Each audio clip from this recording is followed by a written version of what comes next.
And before we dive into this week's episode, I have one last request for you. You won't be hearing it again on the podcast, but did you know that Freelance Pod has its first live recording this Saturday at the London Podcast Festival? It's at 2 p.m. on Saturday the 7th at King's Place in King's Cross. There are still some tickets available and they're £9.50, so under a tenner. And you can come along and see the podcast being recorded in real time. I'm going to be speaking to Syrian refugee, stand-up comic and academic Abdul Tahan, who you're going to hear in just a minute because he's been on an earlier episode of Freelance Pod. And we won't just be talking about his journey from Syria and how he's found settling into British life, but we'll also have some of his stand-up and some quizzes, particularly from the Life in the UK test book, which is full of very strange questions. There are going to be some prizes. There's a whole lot going on. So not just audio, but it'll be visual and interactive and a whole lot of fun. So I'd love to see you there. Tickets are still available from the King's Place website. And just to get you really excited, here's a little bit of Abdul from his episode, Being a Refugee is a Dream Come True. Note sarcasm. Ramesh was very supportive. So when I asked him about giving me some tips, he said, well, with writing comedy, you write something and you try it out, and it comes with experience. Just try to be who you are. Try to be yourself. I was like, trying to be myself is not legal sometimes here. For example, you can't really come here. A lot of people from my country get married, have 4 wives. So you can't really be yourself in here. It's illegal to have 4 wives. Again, this is all stereotyping people. So I would say this joke on the stage because I find it funny. People tell you to be yourself, but you can't really be yourself. But Ramesh was very humble. He was funny, and he's the same person on stage and off stage. If you'd like to hear more from Abdul Tahan, come along and see him interviewed on stage by me at the London Podcast Festival live recording of Freelance Pod. It's happening on Saturday the 7th of September at 2 p.m. The venue is King's Place, King's Cross, and you can buy tickets for under a tenner at www.kingsplace.co.uk/whats-on/words/freelance-pod. You can also find out more about the London Podcast Festival on Twitter at London Podfest, all one word. Let me know if you're coming along to my live recording. I'd love to see you there. On to this week's episode. We've done a lot of data around how many times you have to hit a paywall before you'll realise that you've done it a lot of times and it might be worth subscribing. And is that different when you come from Twitter? Is it different when you come from Facebook? Like, what are the pathways and triggers in a data sense around how you're making your journey to a subscription? And then are you starting a trial, or are you dropping off after 30 days, or are you staying a year? There's quite a lot. It's a big old data set here. How useful is Facebook these days for news and for the Telegraph? I think Facebook has got a lot to answer for. Hello and welcome to Freelance Pod. My name's Suchandrika Chakrabarti and I'll be your host. Freelance Pod tells stories about creativity and the digital revolution. I've been a journalist for 13 years now and a podcaster for nearly 2, so I've seen a lot of the changes that digital has brought to the media. I've also trained a lot of people on how to deal with all those changes. I'm now freelance and juggle a number of jobs myself, writing for different audiences, making audio, teaching, speaking, presenting. It's a classic portfolio digital career. On each episode of this podcast, I ask a person who works in a creative field to tell me about how the internet has transformed or invented their job. From Twitter's director of curation to Ed Miliband's podcast producer, along with a few appearances from some guy called Charlie Brooker, we've been hearing brilliant stories about how the internet has revolutionised work and, well, our lives. If you enjoy the podcast, please do rate, review and subscribe over on Apple Podcasts, and why not tell a friend too? This helps our community grow, and that enables me to keep making Freelance Pod. You can also sign up for the Freelance Pod newsletter, which comes out every time there's a new episode, which is about every week. You can find the newsletter at suchandrika.substack.com. suchandrika.com. Suchandrika is spelt Suchandrika. So that's suchandrika.substack.com. The podcast is also on social, of course, and I do love hearing from you, so feel free to get in touch. You can find it on Twitter at freelance_pod_. It's on Instagram at freelancepod, all one word. There's also a Facebook group. Just search for Freelance Pod. The podcast isn't officially on LinkedIn, but you can find me on there too. I'm Suchandrika Chakrabarti, and I do share all that juicy Freelance Pod content on there. So on to this week's guest. I'm Beth Ashton, I'm head of social at the Telegraph. I just think the days of waking up and deciding what you want to write about and that being commissioned, if they're not already over, definitely should be. And that is a huge leap from papers, actually. That can be quite tough. Have you found in any of your jobs, you have a teaching role as well as working in social, like letting people know you have a lot of data and a lot of knowledge of what people are reading and what they're talking about at your fingertips? Yeah, and I think you end up with a demonstrable argument. So there's a really good example of it being, I was going to say one paper that I worked at, but I've only worked at one of the papers. So in Manchester, kind of ordering all the content and seeing what people weren't reading as well as what they were, and noticing that the big bulk of that was charity stories. And, you know, you try going into a newsroom and saying, I know these people are your contacts and I know you really like them, but no more, unless it's got a good story behind it, no more charity stories. You know, nobody's bothered about the balloon race. Nobody's bothered about the thing that's happening. What they're bothered about is either the why, like who's this for, what is their story, or they're not bothered at all and they're just not reading them. So a lot of the kind of contact pleaser stuff, definitely massively, and I'm sure it's happened everywhere, cut down on. Unless it's got a good story behind it, it's not being read. And it's so important now to maximize your time. You know, I'm writing this and it's going to take me this amount of time and this amount of people are going to read it. You know, making those kind of calculations all the time in newsrooms. And as well as sort of getting rid of some of the stuff that doesn't work, it allows you to spend a really long time on things that you know will definitely work because you've got data behind you that's saying, well, our audience like this, and this. Therefore, if we make a beautiful long read on this, the chances are they're probably going to read it, and therefore it's worth taking a week of my time rather than kind of taking all that time and then it not working out. And it's a case of looking at something like the Expenses podcast and thinking, well, this is going to do well. No one else has done it. It did do well. And what can we write around it to help other people discover it and to capitalise on the fact that this subject is interesting people? The Telegraph own that subject, really. Mm-hmm. And to make it in one format and then to see where you can reuse that investigation and those facts and all the manpower and the labour that's been put in to make it into another format and sort of have that audience too. Do you find you're sort of doing that here? Yeah, definitely. And I think it's sort of a nod to how we use evergreen content. You know, on social, we try to make stories as evergreen as they can be so that we can use them every weekend. It's, you know, it's sort of a tale of us all this time, but basically it ain't old till it's told. Like, until everyone has read this story, you've still got an audience for it. And the MP's Expenses is definitely one of those things where you know that there's going to be a big interest in it. There still is 10 years on, and there has been for 10 years. What do you think is it about those stories that still hold us now 10 years on? Is there anything that, for you that's like details that jump out at you? And do you think it's particularly social stories as well? Do you think they work on social?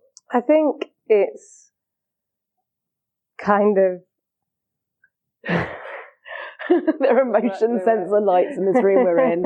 They've just gone off. It's more weird for other people who can see us. Like, we're in the dark. We're in the dark. Yeah, stories like that, I think, you know, it's the kind of wrongdoing and downfall of people in power, and that's always really compelling.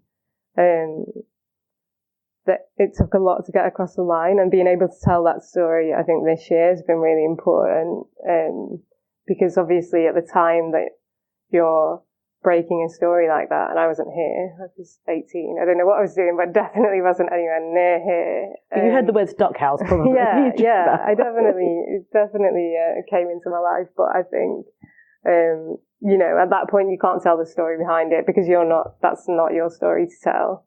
Whereas 10 years on, I guess you can really take stock of that. And a lot of people here are really still super proud of that. They should be, yeah.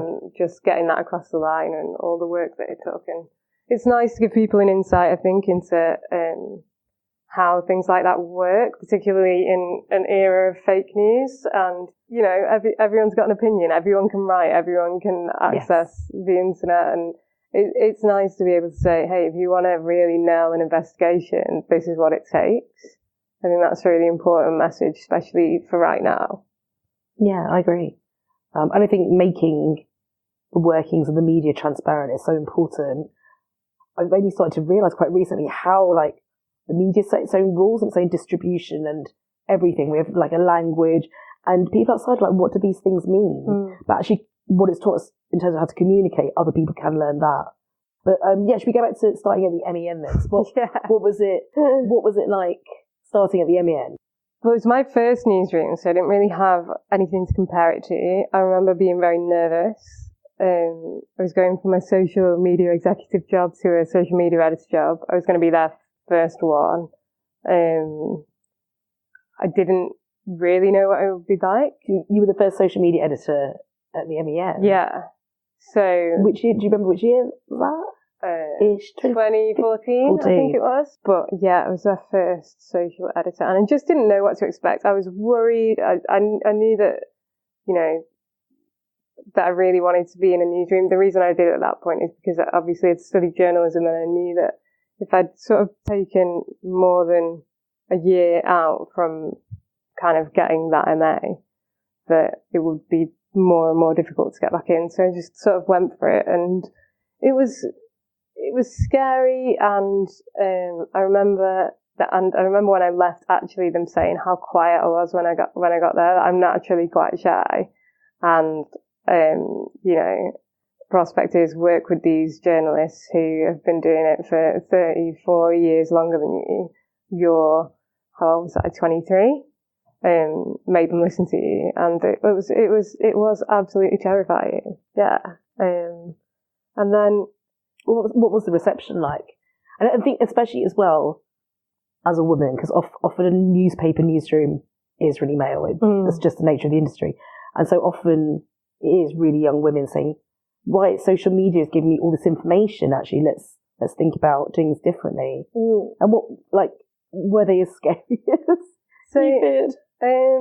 Yes and no. So we were really lucky in Manchester because we had Sarah Lester as the digital editor, who's absolutely brilliant and really believed, although they hadn't started doing social properly, could see the potential of it and could see the potential in me, and that was really, really nice. And then we had a female news editor, Lisa Rowland, who's still one of the funniest people I've ever met.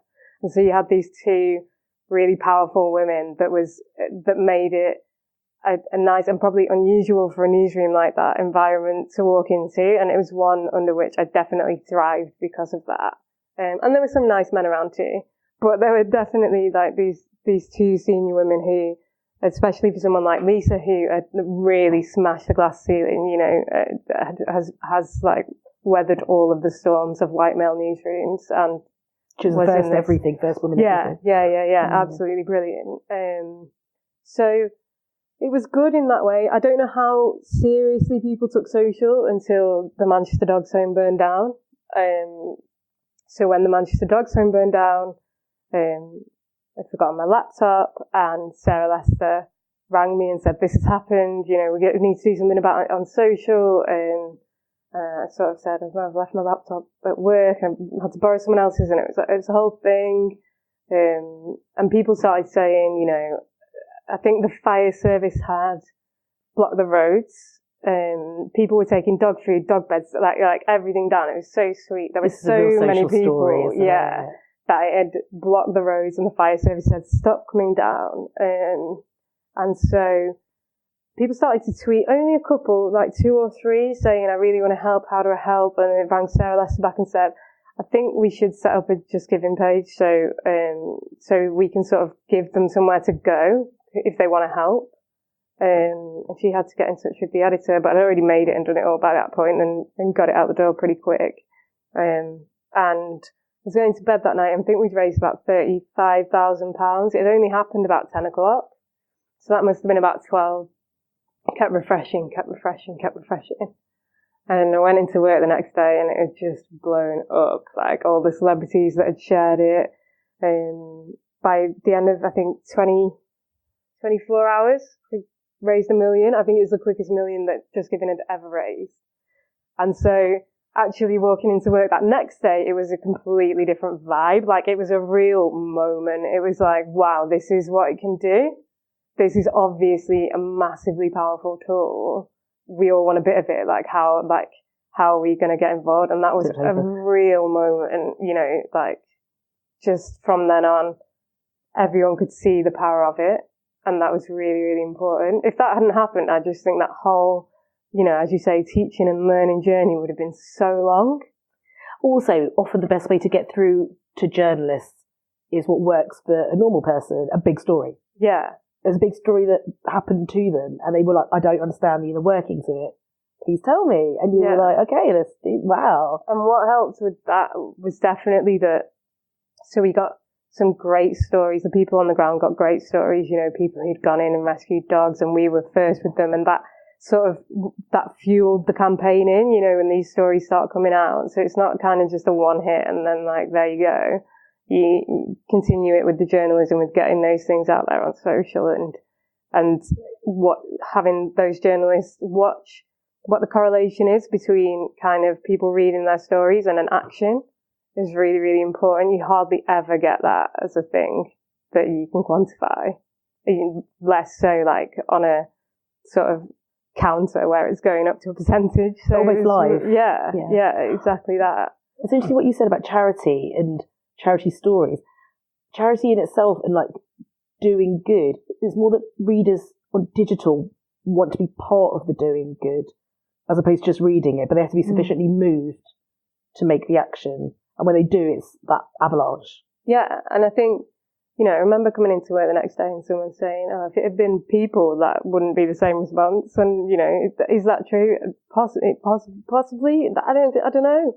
Who can say? But there was definitely an emotional connection with dogs and like what they mean to people and how everyone's got one as part of the family and the defenselessness of it, and all of those things came together. But more than that, I think I'm convinced that it's about allowing people to do the thing that they want to do. So someone rang me a few weeks later and they wanted to start a campaign about something, and they'd asked me for advice for it. And I said, "Well, has anyone kind of shown an interest in having this thing happen?" And the answer was no. And if the answer is no, it's not going to get off the ground. Like, you want things on an upward trajectory, but you also need to empower people to do things. And it's not just me waking up one morning and saying, "Oh, I think we should have a statue of Beth outside the newsroom." Like, it's not like that. All you're doing is taking... That's why we're doing this podcast. Yeah. But, you know, if anyone would like to. But it's about taking what people want to do and what your audience wants and making that happen. That's a real gift on social of local and regional and any newspaper, but particularly in those areas, I think, on social, definitely. And it's such a boost if you're finding communities forming around an interest, because they've been so motivated to go to the internet and to either join a group or set it up and to talk about it, that you already know, well, there's something happening here. That's why I came up with the Black Mirror podcast. I thought of it along social lines and along what stats I'd got on a story.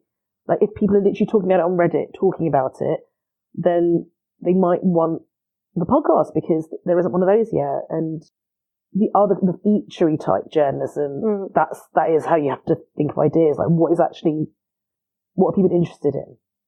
What are they moved to actually talk about or do something about? But with news, you can move people to want to do something. It's the helplessness thing. Yeah, I think so. And then, we were able to, a few years later, in the wake of the Manchester bomb, kind of replicate that activity essentially and, raise what's now millions for the families. And that was kind of a very similar thing, except that, the feeling was that everyone just wanted to do, the audience then felt helpless and wanted to kind of channel that in a way that was useful and helpful for the families, and donating to that fund was one way to do it. What was that day like, the day of the Manchester bombing? Oh, it's crazy. I lived not far from the arena, sort of heard a noise that was like a firework. And I was sort of sat in bed, and then Sarah Lester rang me and said something's gone down. I don't know what it is. And I said, "Oh, can I do it from home? I must have been really tired." And she said, "No, I do think you should come in." And at that point, we sort of didn't. There was so much on social media that wasn't true. Having to, at that time, a lot later than 2014, having to sort through the noise of what was true and what wasn't was a really difficult task. So we knew that people were missing. We were able to start building a list of missing people almost entirely from social, from people getting in touch with us and saying, this person's missing, last seen here. We're tweeting out, if you've lost, go here. If you've lost someone, go here. Just in that moment, trying to be as useful as possible. And one thing we did that we'd never done before was put out a tweet that said, look, we know all these rumours. There was rumours that it was just like a speaker blowing, or it was, a lot of balloons, or a lot of different rumours, a lot of photos coming out that we didn't know if they were real or they were fake. We put out a tweet saying, we're in Manchester. At this point, it's international news. We don't know. We're speaking to the cops and we don't know. When we know, we'll let you know. But at the moment, you can't really trust anything that you're reading here. That was when the American journalists start picking up those tweets and saying, look, they're in Manchester, you should listen to what they're saying. And that gave us a lot of kind of gravitas in terms of reporting the story, but also, we started a Missing in Manchester hashtag, and you could, add people to that. And then we started sort of getting the names in of the people that had died. And as a consequence of being the paper that was trying to find the people who were missing, a lot of those families talked to us and no one else, because, they're from the beginning trying to help. And it's not a callous act. Like, everyone in that newsroom that night was completely devastated. We worked from kind of whatever it was, 10 o'clock, to basically the next day and the next day, had to call in backup from local newspapers. Everyone was really, really upset. And I think that, we didn't need to try to be authentic, because we were really heartbroken about it. We were, cared a lot about the people in the city, and being able to convey that in an authentic way that's not cheesy and it's not corny and it's not forced. It was kind of easy for us at the time, but it definitely is difficult. It's a difficult kind of tone on social to get right, I think. But hopefully we helped some people. I remember the next day we'd been caught out by someone who hadn't been missing, and it was just like a hoax.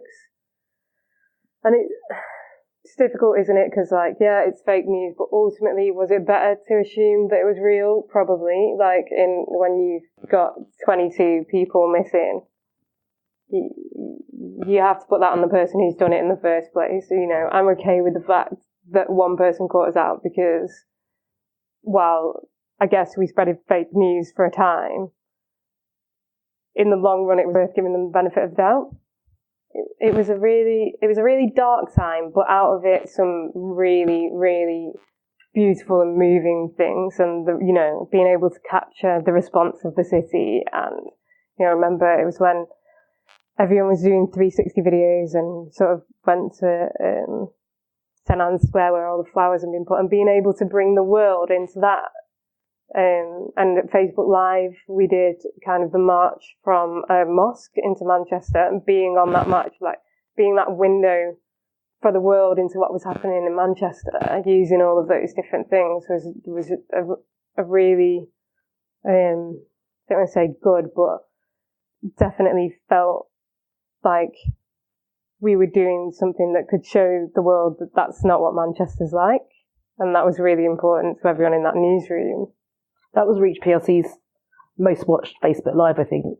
I imagine it still is. It was crazy. And you know what? I think the person who took that didn't even work in our newsroom. We'll just jump in here because she really deserves a mention.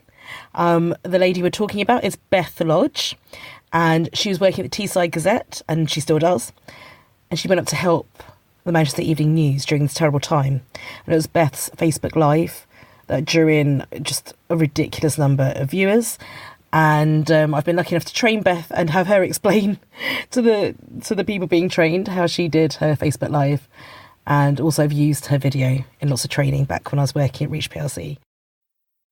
She just come down to give us a hand with anything that we needed. And so many of them at Reach were so good, Their editor said, does anyone want to go and help in Manchester? And it was literally hands up.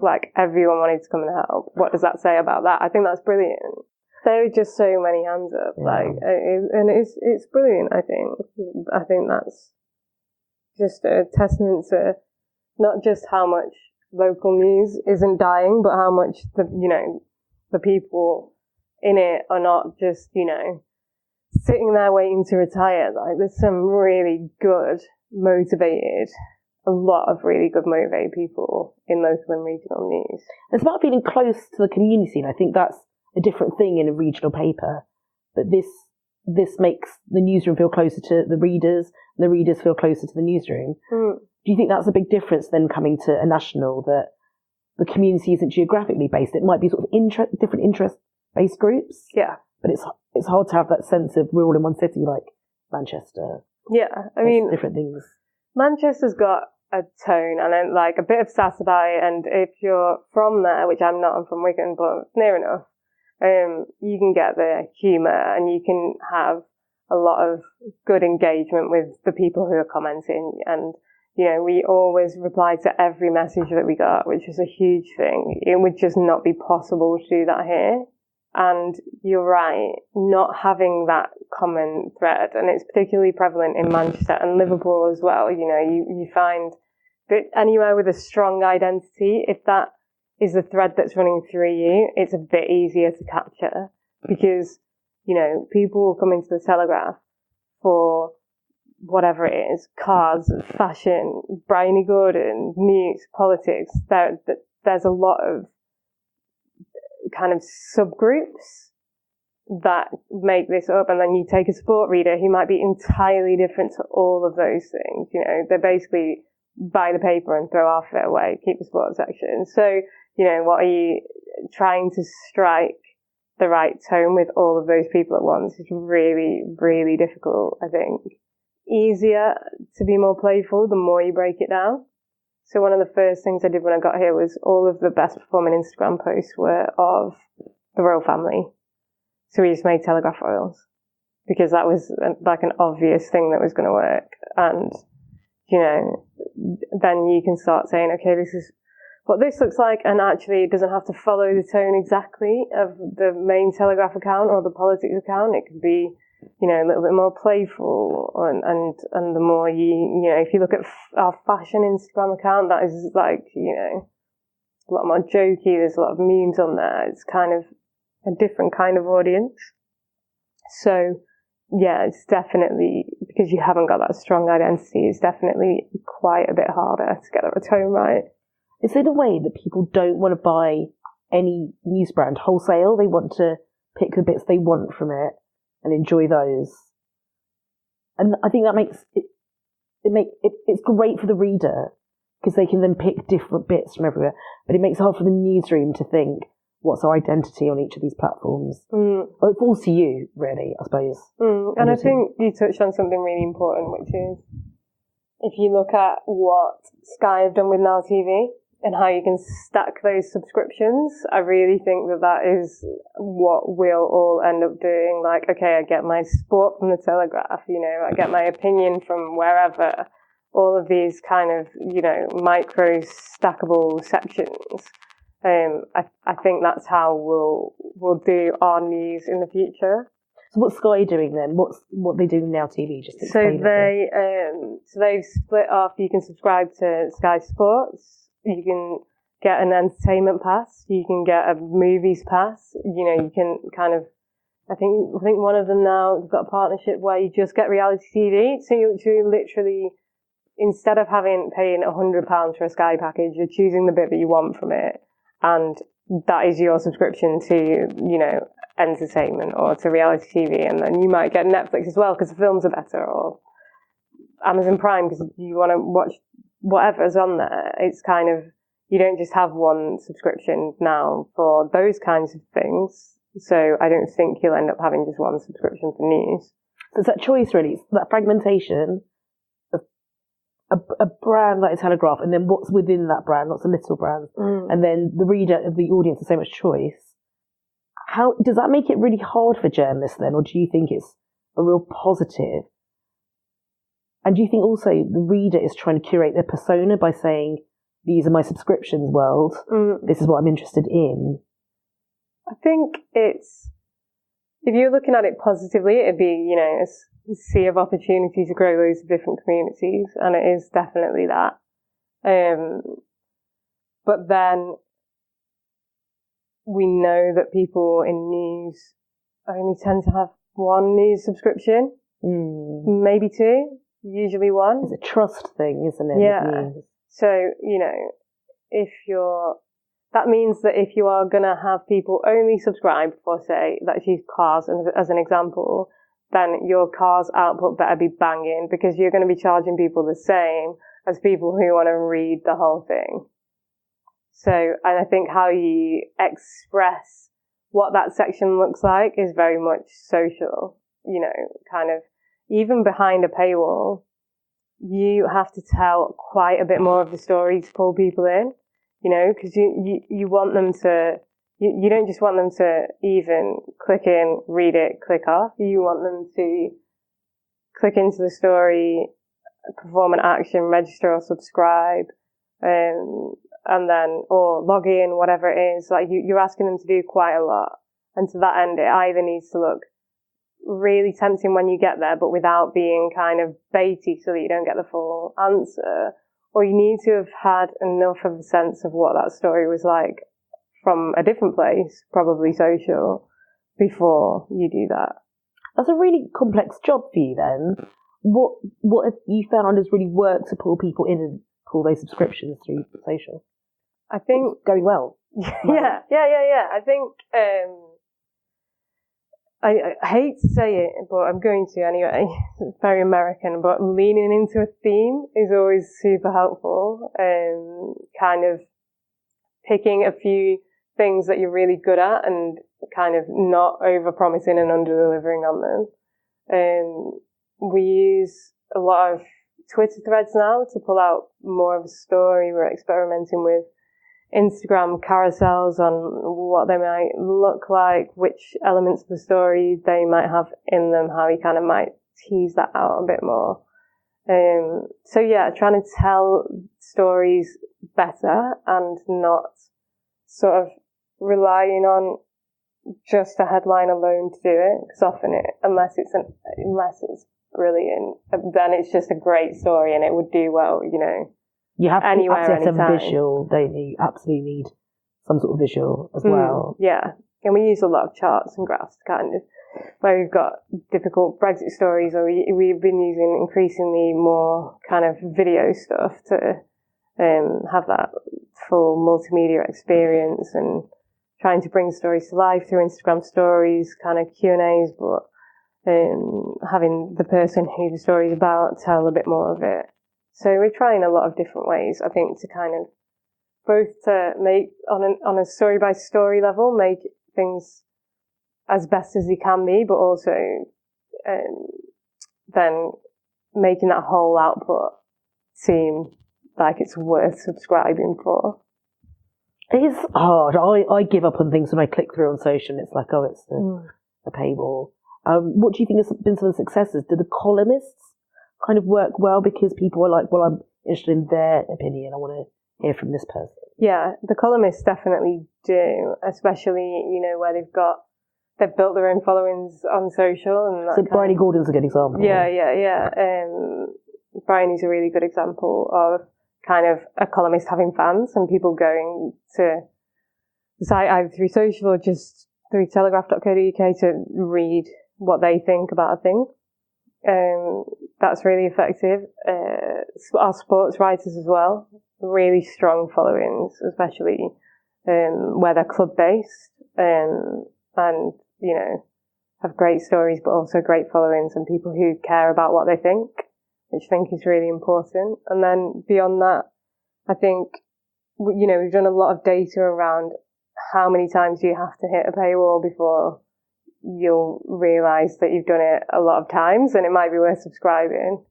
And is that different when you come from Twitter? Is it different when you come from Facebook? Like, what are the pathways and triggers in a data sense around how you're making your journey to a subscription?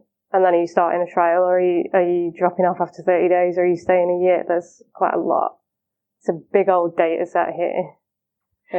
How useful is Facebook these days for news and for the Telegraph? I think Facebook has got a lot to answer for. I think the move to meaningful engagement has been, I can see what it was for, but it is a system that is so easy to gain. Meaningful engagement is comments on things. What do the most people comment on? Things that they're angry about, right? And so while it might have been, and it always seems the way with Facebook, while it might have been well intentioned, what you've actually created is polarization. There are a lot of news organizations that don't post anything on Facebook anymore that aren't going to get any comments, right?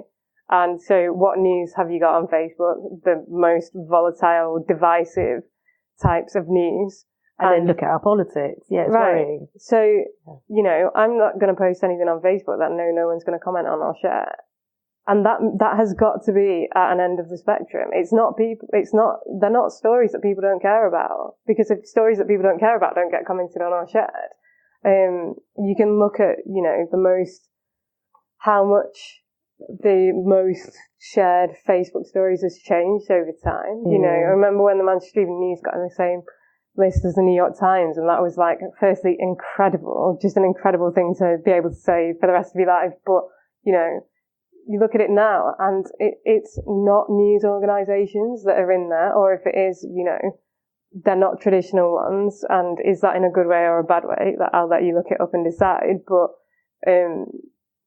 it's not a good change. And I would be saying that even if it was bringing in the same traffic. I think, everyone's well aware of what a shift that was. But I really don't think that in terms of the news that I see on my newsfeed, it's good.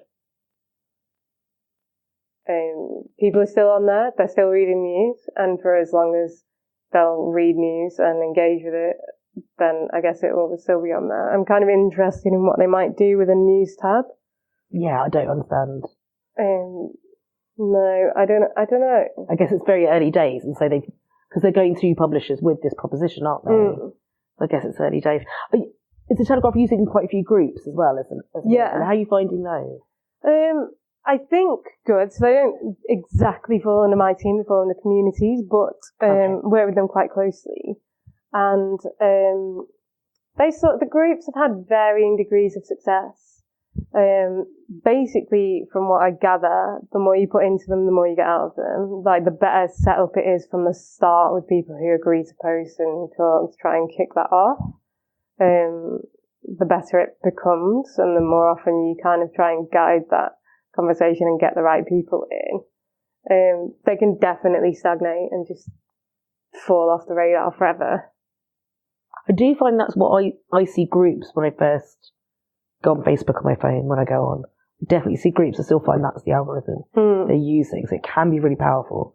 I agree with you. You're at the mercy of like your core group, whether they kind of do something with that. And then so Twitter, is Twitter really working? Yeah, and it works at an individual level and kind of at a brand level. I think as an individual star reporters and columnists with their followings, yeah. And I think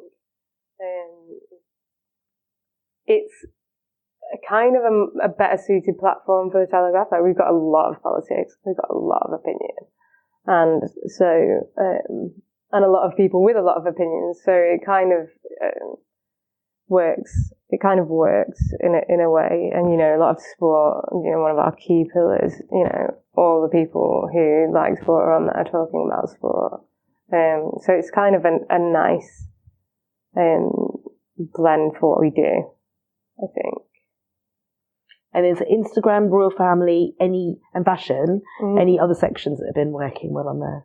So we've got the main @Telegraph account, which has brought in a younger audience for us, and people, register and subscribe from there. And we're building a pretty good audience around that.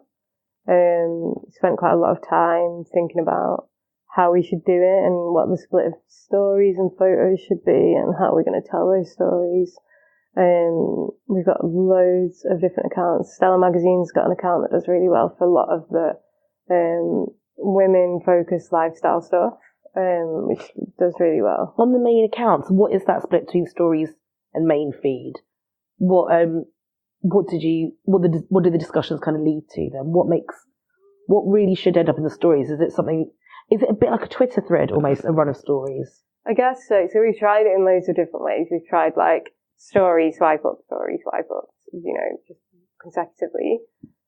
We've tried telling longer stories across what would effectively be an edition, more like Snap. We tried telling shorter stories. I wouldn't say we've got a nailed on story strategy at the moment. We've got a core audience of people who watch them, but the kind of the new audiences of people who don't engage with stories is a bit harder to tap. So we definitely spend a lot more time focusing on the grid and on those kinds of posts, with more of an experimental kind of, this might be good for Instagram stories. IGTV has really, really taken off for us in the last month, maybe 2 months. So what kind of video are you posting on there? Is it kind of news video, or is it more stuff that explains the Telegraph as a brand? Is kind of... It's mostly news video. So we've had a few successes, even with kind of like Boris Johnson political video as well, and that's kind of what makes me think it's an algorithm change, because stuff is massively over-indexing on there, and if you see, I think in social, a change that is too good to be true, it is too good to be true. Like, there's no other reason. I think we've got the headline. I've noticed that the more video I'm putting in my stories, I'm just me on an individual level, the more I'm getting new people come to my stories. So they're clearly pushing video massively. They're pushing video. So I tell people now, like, put video in your stories and you're probably getting pushed on the Discover tab. You're probably not in the first couple of squares, but people love to scroll. That's how they're finding you. I'm getting flyby people. Some people are staying. It's just utterly fascinating. I love it with stories. You can just see everyone. IG I've not been trying recently. So it's for longer video, would you say? Yeah, a minute to... How long can you have on there? Not sure. A minute to very long. You can have, like, I don't see anyone, like, sitting on Instagram. It's funny, I think it's an interesting... Watching full videos on your phone is a really interesting concept, because I would never have thought people would do it.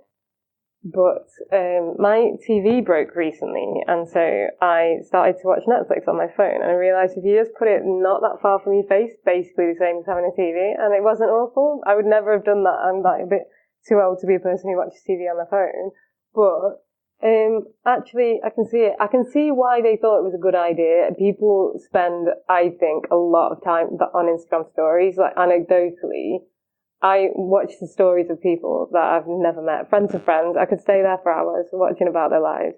I think that is different to watching a single 3-minute video. Yeah. But I can see why Facebook have gone, okay, if you're spending 10 hours in stories a day, then you must want to watch vertical video. But I actually think, like, what I like about stories is the diversity of, you know, you can get bored of someone and you can just get out of it straight away. What's next?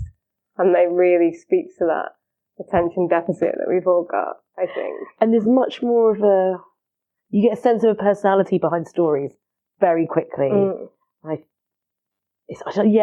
Stories just works as something in human psychology. It just works on you, and they are completely addictive. Yeah, they are. You know, I've lost hours recently to just, like I say, people I don't care about at all. And, you know, here I am watching them at the thermal baths, and you know, everyone being on holiday.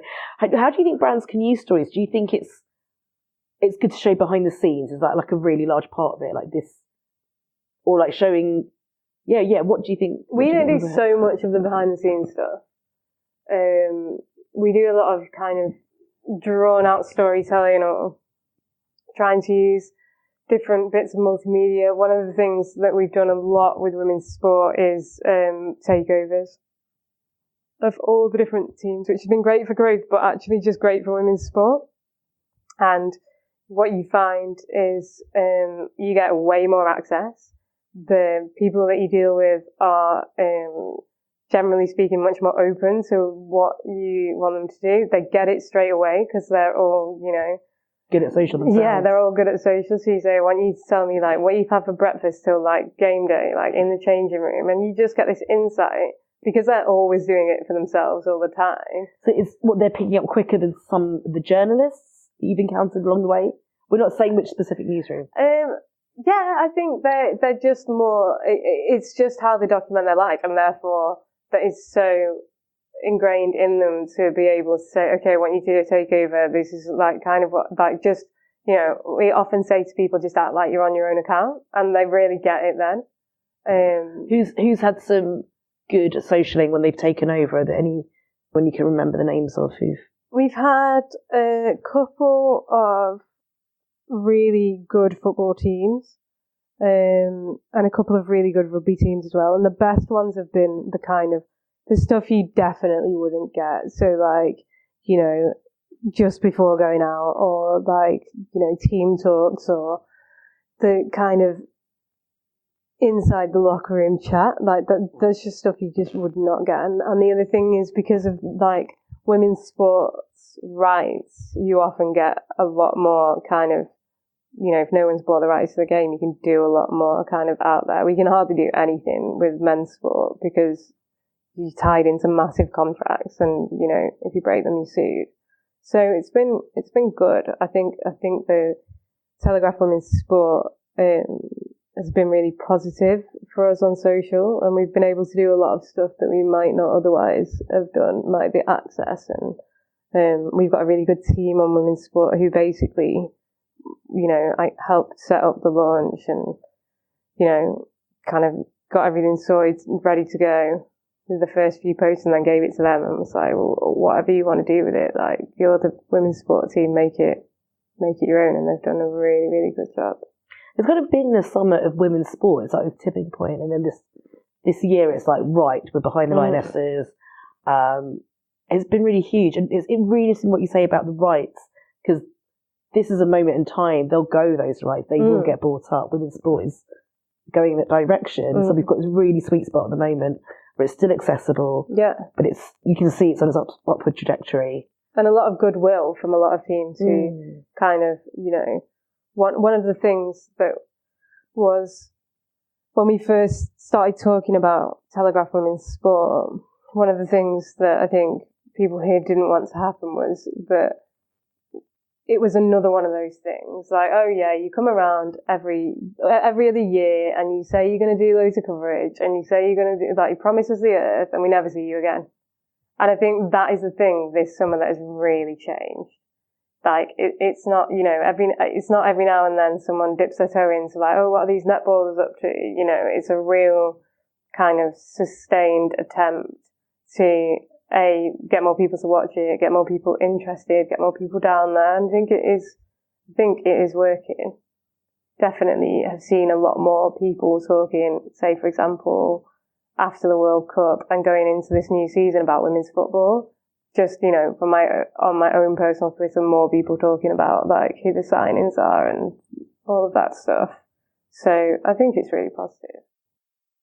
It is all about kind of trying to find these different ways to connect with people and get them to understand that story. And sometimes that might be a great headline, but sometimes it might be, you know, a Q&A about whatever it is, or like a, you know, an Instagram video Q&A, or kind of a piece to camera to tell someone's story, or a video. You know, video and social video is particularly powerful here in terms of telling those stories.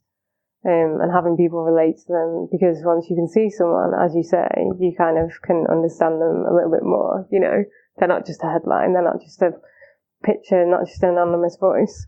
It's someone telling their own story as well. It's not a journalist who might have preconceived notions of that person writing for them. And then, do you think, in terms of the Telegraph's podcast offering, do you think that offers this intimacy in a similar way? Because I feel like podcasts and social and newsletters tend to go together very nicely in that way, because you build a voice, you act like you're speaking to one person, even though you're speaking to a lot of people, and it also develops a sense of what the brand of the Telegraph is. So do you think podcasts are kind of slotted in that way? I think so, and I think you know, we do all different kinds. You know, we'll do a strictly podcast and kind of get people in that's more of a round table thing, or have Chopper's Brexit podcast and just have him interviewing people. Sometimes we'll get a few more people in, but I definitely think I know Chris Hope can get anyone to say anything anyway. He's a great interviewer, but I'm sure that, you know, having that length of time, you know, fully recorded, is really beneficial. And the other thing is, you know, if you work in newspapers, you're going to have an interview with someone and then you're going to go away and you can write what you want. In a podcast situation, no matter how good the interviewer is, you're in control of it.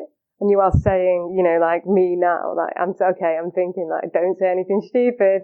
But, you know, I also know that you can't manipulate what I'm saying to you. Well, you could if you. It'd be much harder to.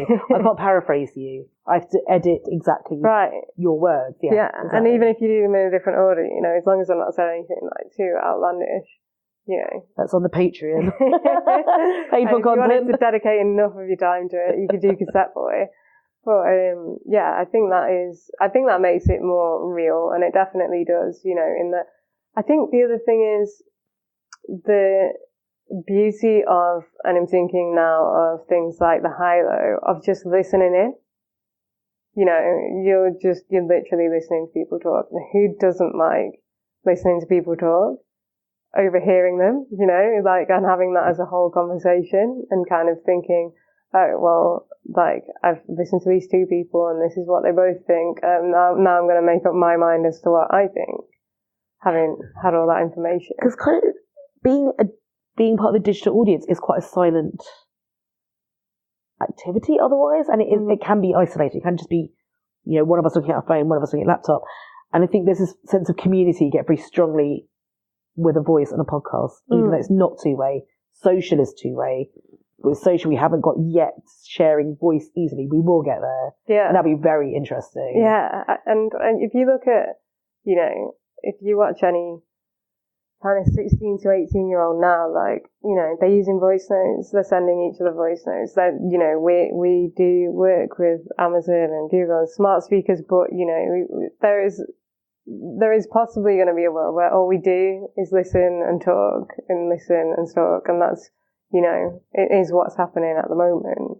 The voice notes thing is really, like, mostly everyone does not want to pick up the phone and speak, or get scared when you get a phone call coming through.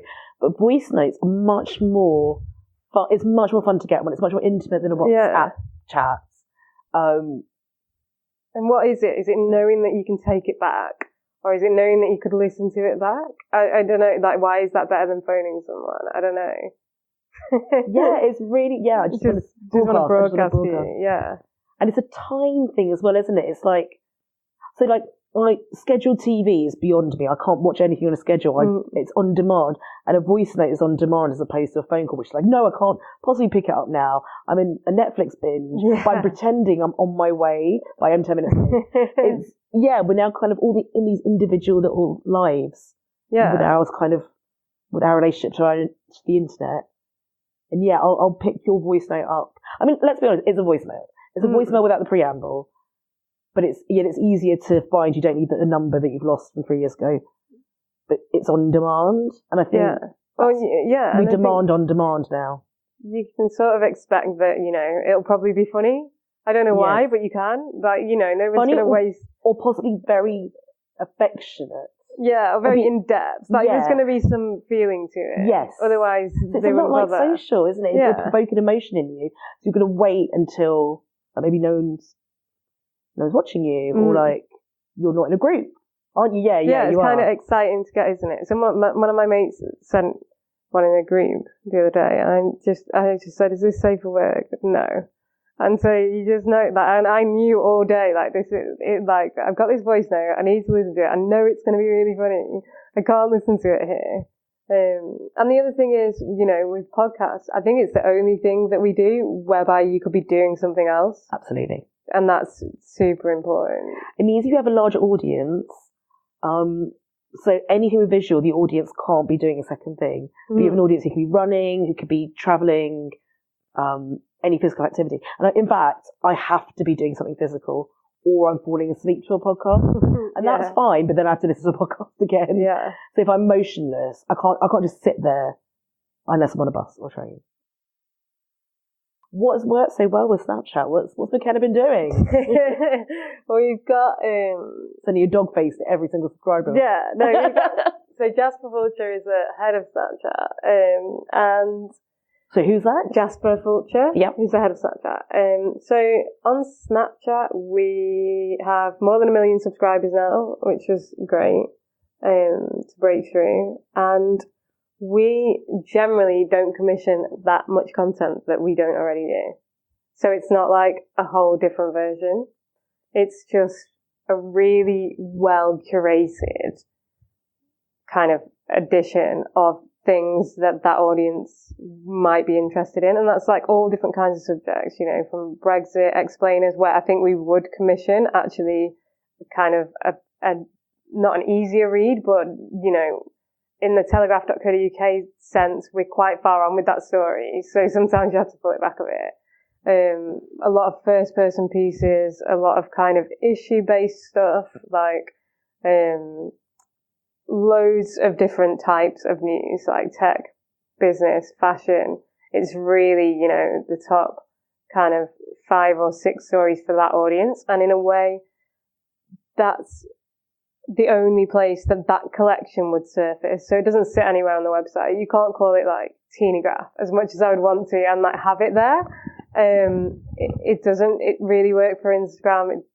It doesn't work for Facebook. It's a real kind of, that set of stories only works for this audience, and nailing down what that is and how you tell it and just doing it every day is kind of, and then you can start putting things in that, you're not sure they'll like. And how you kind of broaden their thinking about things. We have some great feedback on our Snap editions, actually. Do you think it needs to be visual, but also have moving parts in it? It needs to keep the eye moving around the screen, and you need that a lot in Snapchat as opposed to the other platforms. Yeah, definitely. I mean, we tried putting some of our snaps on Instagram stories, and the results were super mixed. So they're so well done that they look a bit like ads. That's a real problem. They don't use the native Instagram tools, which is also quite a big problem. But yeah, they are all kind of lovingly crafted, animated. It's super jazzy. There's a really stripped back version of Snap you could do whereby you would just template it and everything would be still, but actually it's definitely effective, really effective to kind of take a bit more care over it. I think you sort of either in or you're out with Snapchat. You know, like you either love it or you don't, and if you don't, it's really difficult to try and kind of force your way into. Because people who are on it, they are on it constantly. Yeah. And it can be an age thing. Obviously, it skews quite young. And it's at that period of your life, you do everything as a group. Yeah. So that's why it's like who in the group is doing what, is putting out what. And the idea of a streak is kind of friendships. A streak is like you've been messaging each other every day for however many days. That friendship is impossible in your 30s. Yeah. It's only possible when you're under 30. It's true. And that's just life stages. I find that really interesting. But yes, I'm so far outside it. I mean, it is just one of those things. I think, you know, I've been in and out of it. I think probably the only time I'd go on it now is if on a different platform I saw that they'd released something like where it made you look like a boy or it made you look like a, remember that one? And then I would go into it and be like, oh, they've got a new filter. Yeah, and wait for Instagram to steal it. Yeah, which is great marketing for them, because that must be how a lot of people get there. But, you know, and you follow your circle, don't you? Mine aren't on there. It's not how we communicate. You're right, FaceSwap got me into Snapchat. Exactly, it was FaceSwap. Yeah, and it's just, you know, it's just like, I went on MSN Messenger because all of my friends were on there. You know, like, it wasn't because I thought the platform was brilliant. They still were. I didn't just turn up there thinking, what a great communicative platform. All my friends were on there. If you weren't on there, like, who were you? No one.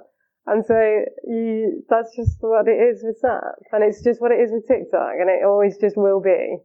That's true. I'm definitely too old for TikTok, but I like the Twitter accounts. Curating the TikToks. Yeah, that is the oldest way of thinking of TikTok ever.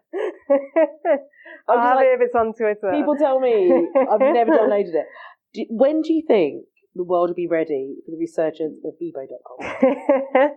It's a great question. I think, you know, it's my way to like read the room whenever I've done social training. Like, I just mention Bebo and just see what I get back. I think it's, you know, I do that with MSN as well, and I think like you just have to accept that while there were some like core principles that were really good, thank you for taking this seriously. Being able to sign in and out of MSN to get people to notice you, and I think having like a top 8 friends on MySpace made everyone just a little bit more discerning. Also, I learned HTML from MySpace and how to code. I would never have known HTML at all were it not for making my profile better, and I think that has really been, while my parents thought I was wasting my time, I have to disagree. No, the more computer skills you pick up younger, the better, actually. And the easier it will be to pick up, like, journalism or working in digital comms is going to be constant learning. Yeah, it is. And you've got to change your strategy all the time. And worse than that, trying to manage a team and having to manage them in a different way every month is like a real art. To say, everything I told you last month, forget it. This is what we're doing. And, you know, and to do that without getting people to stop trusting in what you say, is difficult, I think. What do you look for when you hire someone to your team? I think, good ideas. I like, work ethic, just the will to, you know, a lot of this job is working with a lot of different departments, and sometimes, you know, even now, a lot of the time, you have to drag it over the line. Nobody else is going to do it. Like, you're coordinating 5 different teams who kind of might want to do what you want, but they might not. And so, you've got to get it out. It's so easy to give up. I think a lot of resilience, kind of determination is really important. And value those skills, you know, above others, I think. I think it's a tough job being on the social team, and it's the volume of the work that comes through, because often newsrooms haven't accepted that a team should be a certain size, and that size may well be rivaling the news team, for instance. And I don't know if we're always quite there in all newsrooms, but it's constant information going back and forth. It's really tough. And I think unlike, other roles in the newsroom, it's a real backroom staff job. Like you do not get the same glory for being a social editor as you do for, writing. You just don't. And a lot of the time I think you're doing a really, really important job that's crucial to the dissemination of news. And, no one's ever going to see your byline on it, or, like your mum doesn't understand what you do. It's like a whole thing. It's true though, because then depending on what you want to do in your career, and I mean like generally you, not you personally, but someone might be locked into this and feel like, well, I want to do all of it. And also, if you only do one newsroom job these days, do you stay as good, or do you end up kind of in a silo? So it can be a bit tough, I think, feeling like you're locking yourself out of other opportunities. On the plus side, you can work across teams, as you mentioned. Like one person from the social team is quite young. It's actually kind of suggesting things to much older reporters who are very established and really making their work better. And making more people read it, which is super important, I think. Anyone who wouldn't want that. There's that balance that it's still an invisible job to the reader, which is a shame. Because often it's the thing that made it fly at the end of it. Definitely. We haven't worked that out in the news, I think. I think, and as well, I think the good thing is that newsrooms are giving, like, internally, those people are getting the credit for the impact that they have post-publication. And for me, that's, I don't really want my name on anything. But that creates problems for me because, it'd be really easy for anyone in here to turn around and say, you're not a proper journalist. And I think that's, it's definitely not so much now, but when I was younger, something that I really had to wrestle with and try and suss out what my worth was here. And as I've got older, I've sort of realised that it's, pretty crucial, but it's definitely difficult, I think. What's interesting, I've spoken to people who work at LinkedIn. Jonah Geary's gone to Twitter, and they made these decisions to leave news and not be a journalist. And that you can imagine is tough. What's interesting is you're saying it happens even within the newsroom, that you're kind of going, well, I'm not going to be a news reporter for the next however many years now, and that career path may or may not be close to me because I'm doing social now. And we need to really look at what those career paths are in social within a newsroom, because people might start losing hope. The thing is, this job is so important. I think it's much closer to commissioning and editing than it is to reporting, because if you have all that analysis and all that data, you actually, and I do it a lot here, you can start saying, okay, well, I think we should write this, or, we know this is going to be trending, whatever it is. That's quite a powerful job. Yeah. If people buy into it, which I think more and more people do in a newsroom. Yeah, nobody has ever said, a real journalist. I don't know if they've thought it, but I've said it. So I'm happy with it. Don't at me. If there's one thing journalists love saying to each other, it's just that. and that is made more problematic by the fact that social is often staffed by women. And that is a weird kind of tension you can get in how the news industry is changing. It's nice to hear that's not being said. I agree with you. I think social is more, you've moved up to the editing, commissioning, suggesting content that would work, and then putting that content out there in the way that would work. But most newsrooms haven't formalised that this is an editing job. Yeah. So what would be your 3 top tips? Don't let the small things get in the way of the big thing. In newsrooms, so many things piss you off. And every experience, you can't let it get in the way. You just have to brush it off. But it happens. You've got to get it over the line. You've got to get to the end. I think having self-confidence is really important in a newsroom. I think, if you don't have it, fake it till you make it. I did, I might have been terrified when I walked into the MAN, and okay, they might have noticed, but, you just got to take up all the space that you're given, and, you have every right to be there as much as anyone else. That's really important. And I think the third is probably just to kind of dream big and aim high. I think, we're in a really interesting time for journalism. No one really knows what's going to happen. Like the thing that will make it better, make it work, make it sustainable is like big, bold, creative ideas. Like don't let anyone's kind of old school, limited vision dampen that. So thanks to Beth Ashton for inviting me over to Telegraph to sit in a dark room with her. That was really fun. We should have moved around more to keep the motion sensors happy. But it was great to have so much of her time and to hear such great details about how the Telegraph does social media. If you enjoy the podcast, please do rate, review and subscribe over on Apple Podcasts, and why not tell a friend too? This helps our community grow, and that enables me to keep making Freelance Pod.